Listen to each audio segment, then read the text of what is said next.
You're listening to the Phil Klein Dental Podcast from VivaLearning.com. Up until a year ago, Dr. Miles Cohn has been doing things pretty much the same way for decades, producing beautiful prostheses with long-term clinical success. But with his very hands-on approach and his passion for perfection, he and his wife often found themselves working late hours in the office. Over time, this added a lot of stress to the practice and the family, and Dr. Cohn was grappling with burnout. So about a year ago, he made this big leap from analog to digital, and very quickly, everything changed. To tell us about his journey into digital dentistry and how it completely transformed his life is our guest, Dr. Miles Cohn. In addition to achieving board certification within his specialty of prosthodontics, Dr. Cohn is also a certified dental technician. He currently has a boutique practice in Portland, Maine, where he works closely with his wife, Cornelia, who is the office manager as well as his close advisor regarding many aspects of the practice. We're going to be talking to Dr. Cohn in a second, but first, if you're looking to raise the bar with your adhesive dental procedures, you should definitely be looking into Bisco. Bisco is a great company that has an unparalleled track record. I can unequivocally say adhesion is their passion. They are genuinely dedicated to understanding and improving the ability to bond dental restorations. Bisco is a company that places tremendous value on research and scientific knowledge to benefit you and your practice. Being an endodontist myself, my favorite Bisco product is Theracal LC, which hands down is one of the best materials to use for direct and indirect pulp capping procedures. It not only seals the dentin, but offers significant calcium release, which stimulates hydroxyapatite and secondary bridge formation, which is exactly what we're looking for in these kind of procedures. So check out their entire product line of premium adhesive products at bisco.com. Dr. Cohn, thanks for joining us on the show. Thank you, Phil. Pleasure to be back. So we've spoken before on various topics, and I know for all remembered time you have been all about handmade prosthetics, traditional dentistry, doing it the analog way. So what made you suddenly change to digital? Yeah, it's a great question. You know, as I've been on the lecture circuit, a lot of folks have approached me asking me this, saying the exact same thing. They followed me on social media. They followed me, for the last 10 years, and they knew that for a long time, I was that guy that would say CAD scam. You'll never get good restorations using this technology.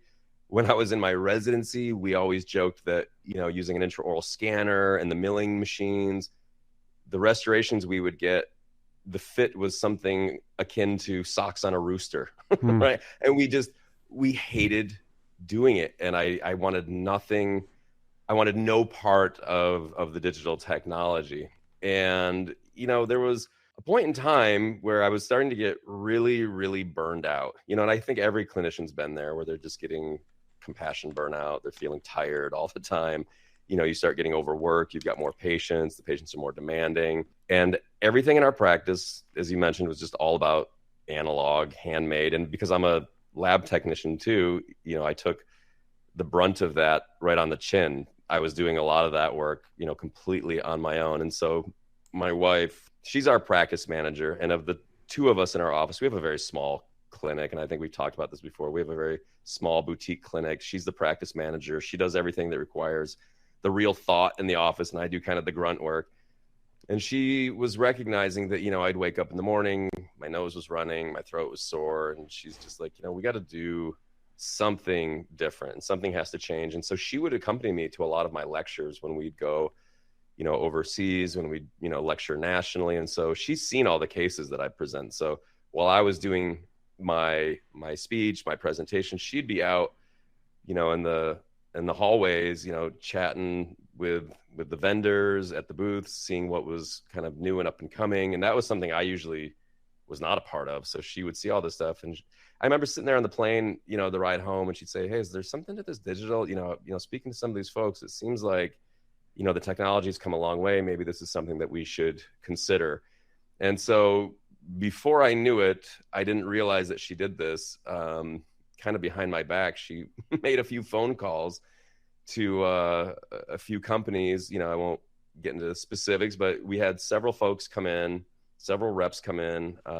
They brought their intraoral scanners, and we went through probably a half dozen or so different intraoral scanners. And that kind of began our process with making the transition from the analog to digital. And then we were kind of off to the races from there. Yeah, so it seems like the more I talk to dentists, I'm finding that the digital scanner is like the entry piece of equipment for dentists to begin the journey. They scan digitally, but then after that, the file goes off to the lab and everything goes back to normal. Is that how the journey begins?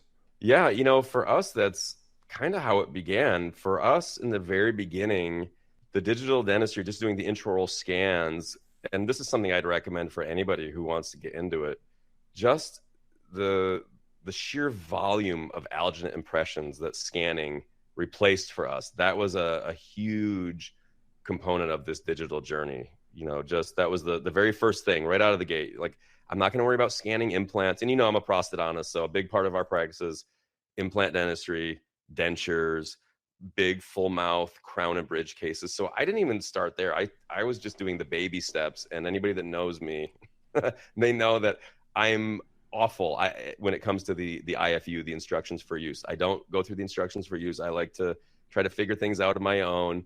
And pretty much right out of the box, you know, the scanner that we had, I was able to troubleshoot and figure things out. And surprisingly, the user experience was much better than what I had recalled from, again, the days in my residency.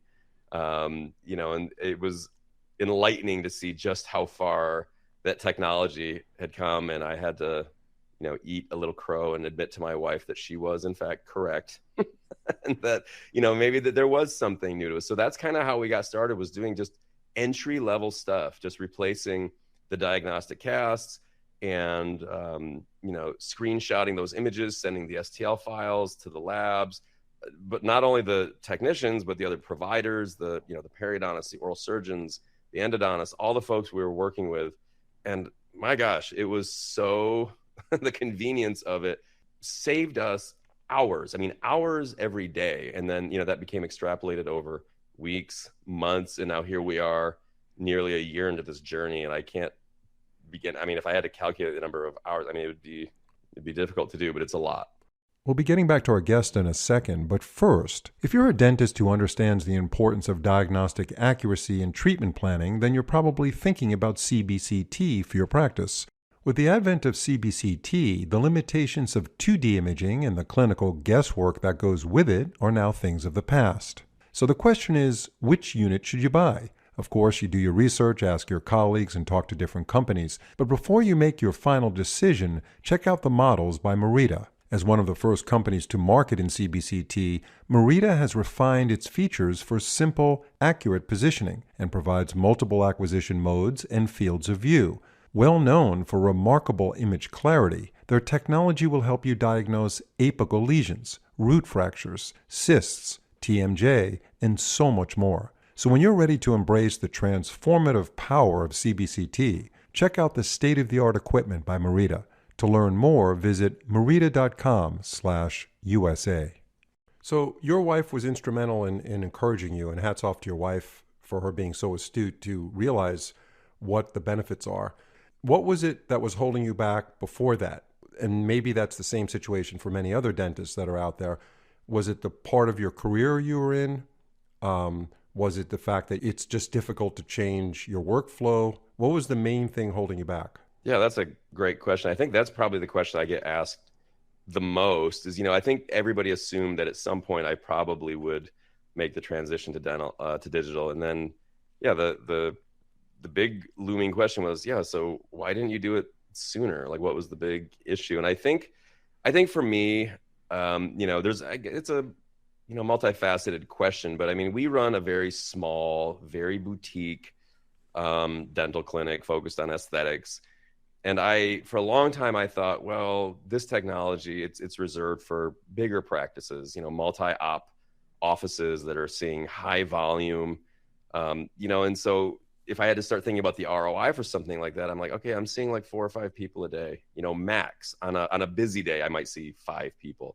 Like, I'll never be able to recoup my investment, you know, and that was the other thing. I thought the technology would be way too expensive. And I think if you look at it, you know, maybe 5 or 6 years ago, maybe it was quite expensive and a little bit more out of reach. But now the cost of an entry level scanner. I mean, I've seen scanners on the market for, 10, 12 grand. There's really no excuse for not getting into it. And, for me, again, being a specialist, to go back to being a novice again, and everybody that knows me, I tend to be a subject matter expert in the isolated fields that I talk about, whether it's dentures or ceramics or implants. Like, I don't want to be brand new. I don't want to be, the green guy now that doesn't know, which end of the scanner to use, or, how to even turn on my milling machine, and, all these new files. And it's almost like learning a new language, and the handcrafted, the artisanship of, that side of dentistry that I was a part of. That was such a huge, tremendous part of my identity. And for years, like I said, I'd been yelling from the rooftops, like how great handmade is and just how bad digital was. So now, how do I face the dental community and the profession? How do I backtrack on that now and say, oh, you know what? Just kidding. So there was those, if I have to be honest with you, I didn't know how to reframe my new systems and protocols to be like, okay, I'm actually on board now. But it became so overwhelming and such an impactful part of our practice that I got to the point where I was like, I don't even care now. This is where I'm at. And I'm not too, my ego isn't too big now to say, hey, I was wrong. The fact that you have mastered analog dentistry, the aesthetic dentistry that you've done, the lab work that you understand, and the anatomy of the teeth that you have mastered, new dentists that are coming out that are getting trained on digital and the wax-ups are days of the past, how will that affect their ability to use digital dentistry, not having the background and the knowledge and experience that you had in analog? Yeah, that's a fantastic question. To be very honest with you, I'm not sure. I don't really know how that's going to impact people, going forward. What I suspect, and this is me just off the cuff here, what I think is going to happen, and I know that this is already starting to take a foothold, is many of these digital companies have an artificial intelligence component to their software. So, for example, when I scan, say, a tooth prep, say I'm doing tooth number 30, I'm doing a molar, and I prep that molar and I submit it, to the laboratory. I have the option now to have artificial intelligence design that crown for me. And so I think with a lot of things, this is going to divorce the newer clinicians, the younger dentists, away from, really doing a deep dive into the morphology, into the anatomy, into all of those things that I really loved. And so there is a part of me that's kind of sad for that. But, if I have to really think about it, I think the majority of dentists, I don't know that that's like super important. I don't know that that's going to make or break their practice. And I feel that in 5 to 10 years time, there's not going to be anything that these machines can do that like we couldn't do better. I think they're going to really take over. It's a good question, and maybe one that requires a little bit more deep thought, but I think time will tell. It'll be interesting to see for sure. Yeah, no, I think you answered that quite well. And I don't know of any part of our life that's not being somewhat, quote unquote, taken over by the digital revolution. Sure. I don't know how many people are going to be able to write essays or poetry or books for that matter with ChatGPT. These kids are writing. Yeah, I mean, they're writing their papers using ChatGPT, and some people are saying it's fine. It's just like the calculator. It didn't mean that we wouldn't understand math. We used a calculator, but I personally disagree a little bit on that. I think that having ChatGPT write a paper for a high school kid is not helping that kid out. But that's my opinion. Absolutely. And, I guess my big thing is I just hope that this new level of efficiency doesn't become a shortcut. Do you know what I mean? It's one thing to have artificial intelligence design you a night guard, design you a crown, but you still need a human mind on the other side of that to interpret that. And I think that's one thing that the machines will never be able to understand is how does that crown feel in a patient's mouth, right? How does the texture, reflect the light and look, how are the aesthetics? And so I think, Phil, I think there's always going to be a small percentage of clinicians and technicians that will always seek out something better, more knowledge, right? And then there's the people that, they just want to work a 9 to 5 and they just want to pay off their student loans. Right. And I think that's fine. But like I said, it'll be interesting to see how it all pans out, and perhaps, we're doing a podcast 5 years from now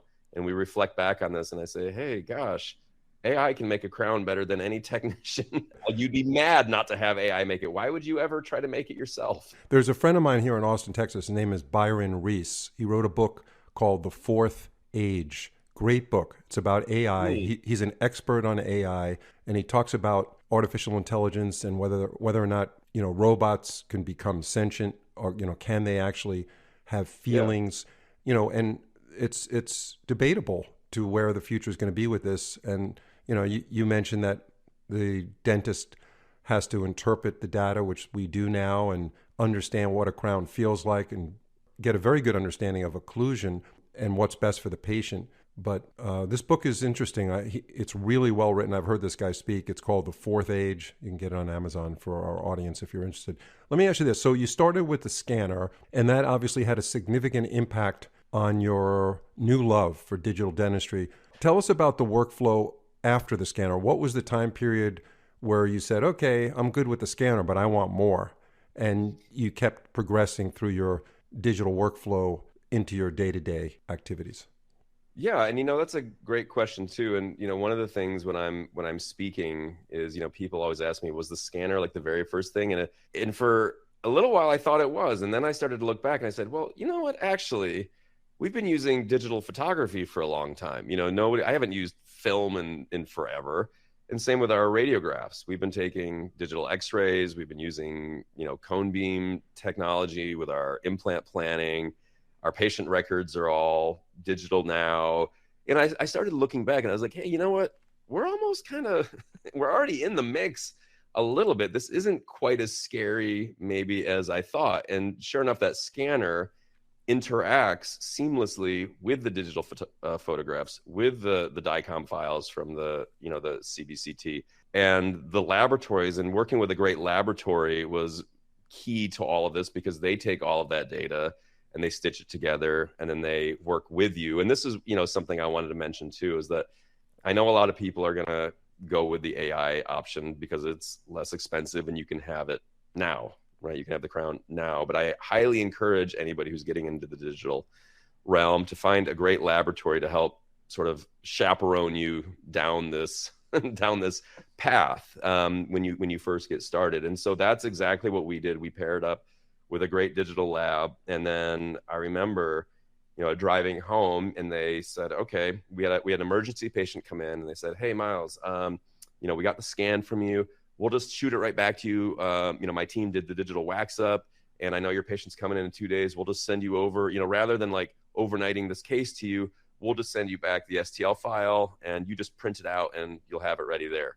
And I thought, well, gosh, I can't do that. I don't have a printer, and they were like, well, you got to get one, man. That's the next step. And so it became sort of this organic, workflow where you go from like, okay, I'm going to start with a scanner, and then maybe you get like a printer. And then if you decide that you want to take on that role of being, a lab technician, and I think there's something cathartic about doing some of your own lab work. Again, I'm biased, but, then maybe you get a milling machine, and, with the milling machine, comes with, you might have to get a sintering oven or a furnace, if you want to glaze it. So that was sort of I felt it felt natural. It felt organic to me. And what I see very often is, and especially when I'm lecturing to different groups, is these young dentists are graduating and they've taken out a massive healthcare, professions loan, several $1 million. It's definitely in the 7 figures. And they will go and they'll drop, $150,000, $200,000 on all these great toys. They'll get the intraoral scanner, they'll get the milling unit, they'll get the 3D printer, they'll get the cone beam, they'll get the face scanner, they'll get the, the spectro, the colorimeter, the spectrophotometer. Like they'll get all of this stuff, and they've got that kind of shiny toy syndrome, right? Where it looks great. They were inspired by somebody. Maybe it was even me, at one of the lectures, where they buy all this stuff and then they get home and now they've got that, I think what my wife calls, the effort dip, where they've kind of bought all this stuff, they're in it, they use it for a week, and then it just kind of drops off. They get kind of burned out with all of this new stuff. It was just too overwhelming. It was too much at once. And then that scanner becomes the coat rack, the milling unit becomes the paperweight, for all of your like stuff that you're doing in the office. And so I think that there should be a natural progression. And again, I'm biased because that's the way that we did it and we had great success. But I think that people should, start by just dipping your toe in the water. And I think for most people, the intraoral scanner, that's what it would be for them. Without the intraoral scanner, maybe having a 3D printer doesn't make too much sense, or having a milling unit might not make too much sense without the scanner. So that's where I feel like you should start. And also, I think the scanners, in terms of the cost, that's the best bang for the buck, because like I said, you could get I've seen scanners, and I'm not saying I recommend the scanner that's $10,000, but they're out there, for $20,000 easily. You could get a top of the line scanner. And I think that's significantly less than what you're going to spend on some of these other machines. And I think you just have to figure out what's going to be right for your practice. If you're a multi-op practice, you've got assistants, maybe you've got an in-house lab. These things definitely make sense, but I think it's best to just sort of scale it up. What my wife likes to say is, she calls it a throttle. She's like, it's not a switch. You shouldn't just like one day you're analog, the next day you're digital. You kind of need to ramp it up progressively. So if we can look into a crystal ball, do you see 5 to 7 years from now, mostly all dentists using intraoral scanners? And it's similar in a lot of ways to the way we moved into digital radiography. Absolutely. Yeah. I think that's another great question. And I'll tell you, just from, this is anecdotal, of course, but when I, go to these presentations and give my speeches, and there's like 200 people in the room, and I always like to keep it interactive. I'll say, show of hands, who's got a scanner? I would say probably only maybe 35 to 40% of the people raise their hand. And it's not for, because the people are shy. I think, there's just not nearly as many dentists that have scanners out there as you'd think. And what I found is that many of the people that own a scanner have multiple scanners. It's not just one. So I wonder if those numbers that, the ADA puts out there, where they're like, oh, 65% of dentists have, I'm like, I don't know if they do. I think they just, I think multiple docs at the same office have a scanner, but I think there's still a lot of folks out there who are analog. And I know, speaking with some of these companies who are, develop the scanners, develop the milling units, develop the 3D printers, there is still a big push to get, a large percentage of dentists on board with digital. And I thought incorrectly for a while that, it'd be the guys who are in their, maybe late 60s, early 70s, who are looking at retirement in 5 years. Oh, they're the ones that haven't gone digital. That's not it at all. There's a lot of apprehension out there. And so I guess my big part of what I'm hoping to do is to encourage people, enlighten people, show them the error of my ways, and that, digital dentistry, you hear this all the time. Digital dentistry is the future. No. Digital dentistry is now. It's now.